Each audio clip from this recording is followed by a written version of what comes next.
just like sometimes I swear my thing with Marvel is like I think they breed like their actors for their roles like silently. It's a conspiracy. Like they've been bred their whole life. It's like I swear to you. The Cylons, man. They got a plan. They got a plan. So Cylons. Oh, sci-fi news. Everybody knows this already, but this trailer for Star Wars came out and basically broke the internet because everybody went and bought the tickets. They flooded like the boards and like went online and just completely sold out every show. I believe it was AMC. Their system crashed online because there were so many people that were trying to buy tickets for the show. And I think it's great because you guys realize this movie, Star Wars, probably has like the least bit of detail that's been given in terms of its plot and what actually happens in the movie. It's been years since I've seen a movie that has this much unknown going into it. One bit, though, that I think might have eked out, me and Seven were talking about this briefly before the show, there's a rumor that Kylo Ren, who is the new Sith Lord type person, some people were saying that it's actually Luke Skywalker. And I don't know. There's so many theories like out there right now about everything. Mm-hmm. I'm so indifferent to even thinking about all of them because I am kind of really happy that there's been such a lid on all of this information. You know what I mean? Like, it's for once we're going to get the full experience. Like, when Star Wars was first released, like, we didn't have social media like this where things could be leaked and, like, all that stuff like that. So that's what made Star Wars such a big family thing, such a monumental and milestone in, like, the sci-fi community. It was, like, this giant universe that was perfectly executed that just took people by storm. So now, and it's like they're just doing it right. It just shows you, like, even though Disney has taken over, like, and has claimed the title of that, they're still sticking true to the classic Star Wars-esque route. And we'll see, you know, once we actually see the film, we'll decide then, like, what has happened. But, like, I don't know how I feel about the whole Kylo Ren thing. I don't know. Yeah, I agree with you.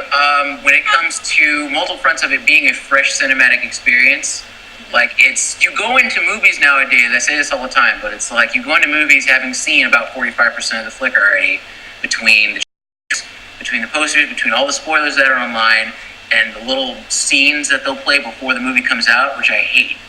So I think this one is definitely a step in the right direction when it comes to putting a lid on the project and keeping everything just in-house and secret and just letting it be a fresh experience. Mm-hmm. So I think the Star Wars franchises could definitely benefit from that right now. Disney knows what they were messing with. They knew they couldn't tamper too much with it because there are diehard Star Wars fans out there that would literally start rioting if they messed with their franchise too hard. I mean, if you've ever been to Disney World, Hollywood Studios, old school MGM, they have the Star Wars area, and they have like Star Wars Week.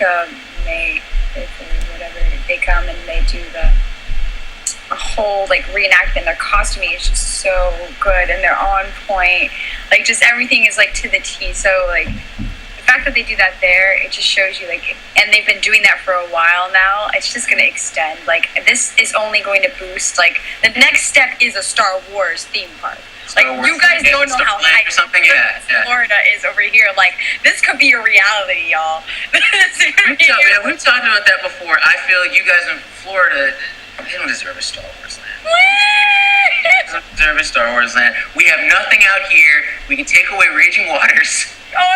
Put a Star Wars land right there in San Dimas, and we'll be cool. But on the Kylo Ren thing, I'm cool with that idea, but I feel like it depends on how they execute it. Because I didn't think about that a ways ago. It depends on how they execute it, and I hope that people didn't ruin that already, because that would have been an awesome twist. But, yeah. Who knows, man? We'll see, man. I don't know. So, in other news, Arrow in the Flesh, I'm not sure if you guys have been watching it this season. I picked it up from the jump. Yes. You've been in the ether doing whatever it is you're doing over there. I like it so far. I did have a couple qualms with Arrow when it first started this season. I felt that as far as premieres go, it was one of the weaker ones that I'd seen. And my gripe with that comes primarily due to the fact that they spent so much freaking time trying to have Oliver and Felicity, make kissy faces and shit at each other. And remember, guys, they're a couple now.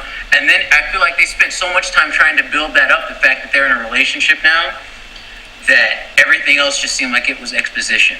Like, Diggle is still pissed off at Oliver because of that crap he pulled last season with kidnapping his wife and leaving his kid alone, which is justifiable. Anyone that says, Diggle, get over it, you've obviously never come into your home and found your kid just sitting in a crib unattended and your wife is missing. So shut up. Jeez, someone's got a little fire with that one. Because there's been people that have come up to me and said, during conversation about Arrow, Diggle should just get over it. Like, why is he still mad? I'm like, why is he still mad? I'm like, dude, his best friend basically, screwed him over, didn't tell him about it. For all Diggle knew, when he came back into his house and found his wife gone and his kid there, for all he knew, his wife was dead in a ditch somewhere. So, yeah, he has a right to be pissed off. Well, he should just get over it because it's Oliver. And yeah, because Oliver's attractive and he's, banging Felicity on a regular basis. Therefore, everything else should be okay. Them stewing in their little magical land full of unicorns and omelets, that should trump Diggle feeling a little bit pissed off that one of his closest friends basically lied to him and almost got, This whole, Green Lantern thing, though. There was a really neat Easter egg that was in that. Right. I'm actually surprised they got away with it. Because, spoilers. You know what I mean? That's what I'm saying. At least I know, forget it. It's too late now. You saw it. Anyone that saw that bar scene there, they do the pan with the camera, and then you see it, there's the dude that has the bomber jacket and just says Jordan. It was genius because it didn't have to specify that it was Hal Jordan. It could have been his dad. It could have been just a dude that was named Jordan. We don't know. So it was great. It was great. It's only a matter of time. Till all the greats are out. It's only a matter of time. Yeah, it'll happen. They're working it there. They're with the mysticism right now. They're heavy into the sci-fi parallel universe stuff. Magi. They'll get to the galactic stuff. Bring me the galactic people. Bring me the other universe people. Let's make it crazy. Let's scare away the mainstream people. Let's They set the perfect stage for it because they've already, over in the Flash, meanwhile, they've introduced the idea of the multiverse. So we have parallel universes now, we have parallel worlds. And they even went so far as in the last couple episodes to introduce the concept of a far future, where in whatever parallel universe this was in, Harrison Wells is still alive and he's running Star Labs.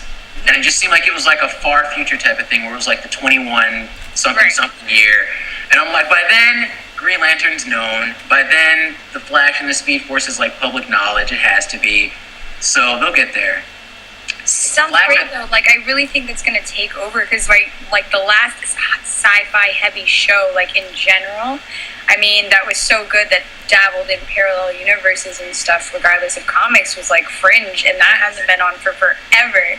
And that's such a cult following. I feel like the Flash is doing it right in a sense when they want to bring these people over into this realm. Those people who are looking for something, the comic aspect could be just out of sight, out of mind in a sense for those audience. So they're doing it right. Whatever they're doing now, they're doing it right, and I think it's so exciting. I mean, the only sci-fi out is 12 Monkeys, and that's still not getting a lot of play as it should. It's a new series off of the previous movie. Yeah, and the other. So I don't know, which is good because I'm missing my whole sci-fi. Like I said, Ascension is probably the only other sci-fi show I've seen, and that's on Netflix. I don't even know if it's still airing. I'm missing my whole space and parallel universes. We'll get there, dude. I know. When it comes to space, tired of zombies. Give me my sci-fi. Zombies, they're good. I hate to say it, but they're peaking. And eventually people are going to get bored of seeing it. But then you know what they're going to do? Because I told Dean this before in another conversation.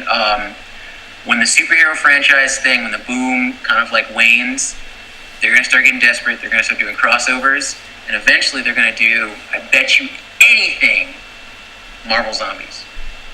superheroes with zombies, where you have the Hulk chewing down on whole armies of dudes. I mean, I'd give it a look. By then, I'd be long divorced with the idea of the superhero franchise, but I'd check it out. We'll see. Resets back to the status quo. My mech outfit at NYCC, there was an amazing cosplay of that mech outfit.